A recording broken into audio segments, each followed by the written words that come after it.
Hi, Mighty Mommy here, and I'm ready to share some creative, insightful, and practical parenting tips.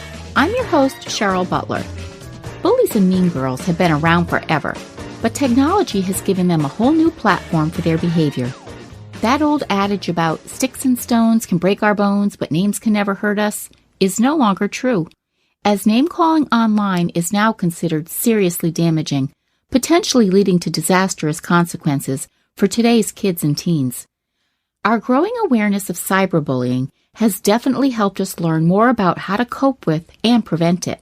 So today, Mighty Mommy has 5 suggestions on what to do if online bullying has become part of your child's life. What is cyberbullying? Cyberbullying happens when kids bully each other through electronic technology. Cyberbullies can be classmates, online acquaintances, and even anonymous users, but most often they do know their victims. Examples of cyberbullying include mean text messages or emails, rumors sent by email or posted on social networking sites, and embarrassing pictures, videos, websites, or fake profiles. Many kids and teens who experience cyberbullying are reluctant to tell a teacher or a parent, often because they feel ashamed of the social stigma, or because they fear their computer privileges will be taken away at home. As heartbreaking as it is to watch your child suffer from emotional or physical pain from being bullied, there are steps you can take as a parent to help empower your child against the bully. Tip number 1, stay involved in their online world. Kids are much savvier with today's electronic gadgets and social media sites than parents are. Just check out the numerous digital options available to them in my episode with Tech Talker.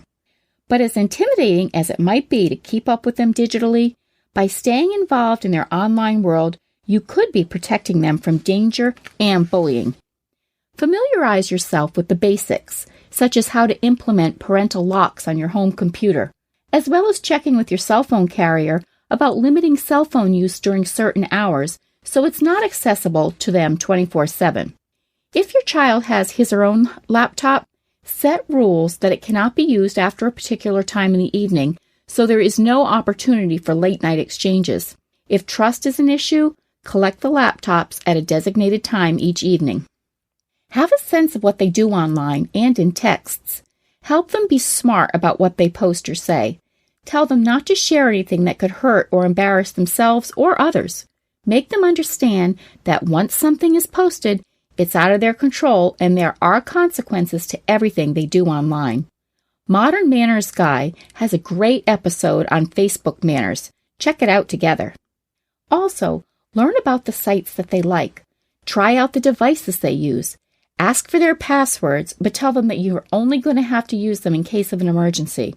Ask to friend or follow your kids on social media sites, or ask another trusted adult to do so.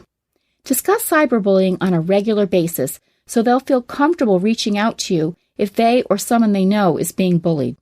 Tip number 2, ask questions if you suspect bullying. If you suspect that your child is being cyberbullied, talk to them right away. Let your child know that it's not his or her fault and that bullying says more about the bully than the victim. For example, at the beginning of this school year, my teenage daughter admitted she was being bullied on Facebook.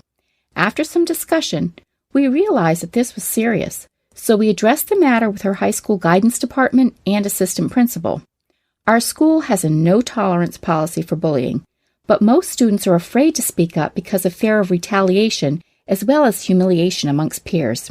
The school handled the matter swiftly and with confidentiality.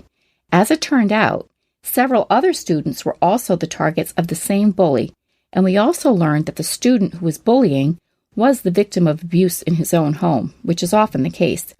If I hadn't probed into what was bothering my daughter, however, I doubt she'd have come to me on her own terms. Tip number 3, encourage your child to keep a diary.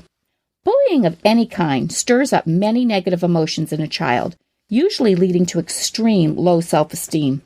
Encourage your child to write about the bullying incidents, or to draw, or to do anything other that's creative that will help him deal with these emotions. Your child may need time before he or she is prepared to discuss feelings with you, but in the meantime, Encourage your child to create and use a safe space to express those feelings. Remain open to the idea that they may want to talk about the problem, but just not with you. Make it clear that it's perfectly appropriate for them to want to talk to another trusted adult about what they're going through, such as a counselor, a therapist, or a family friend. Tip number 4, don't let your child isolate. Many times, victims of bullying tend to withdraw and isolate themselves. Spend extra time and attention on your child to engage them in some of their favorite activities, but don't force a discussion about bullying before they're ready. Keep them involved in family, community, and other group activities while they work through some of the pain from the bullying. Knowing that they have family support can be a big source of comfort during this awful time. And tip number 5, stand strong with others. If your child is the victim of bullying or knows of another child who is, they need to learn that silence in this matter is not okay. This is not an easy task, but if enough peers stand together and show support for the victim, it sends a message to the bullies that it's not acceptable and won't be tolerated. It's empowering to be proactive instead of a bystander. For more information, visit stopbullying.gov. Has your child been bullied online? How did your family deal with it? Please share your thoughts in the comments section or post your ideas on the Mighty Mommy Facebook page. You can also connect with me on Twitter at Mighty Mommy or email me at mommy@quickanddirtytips.com. Visit my family-friendly boards at pinterest.com/MightyMommyQDT. You can visit the Mighty Mommy page at quickanddirtytips.com to read a transcript of this show if you'd like. This is episode 229, and it's called 5 Ways to Empower Your Child Against Cyberbullying. Please check back next week for more parenting tips. And until next time, happy parenting!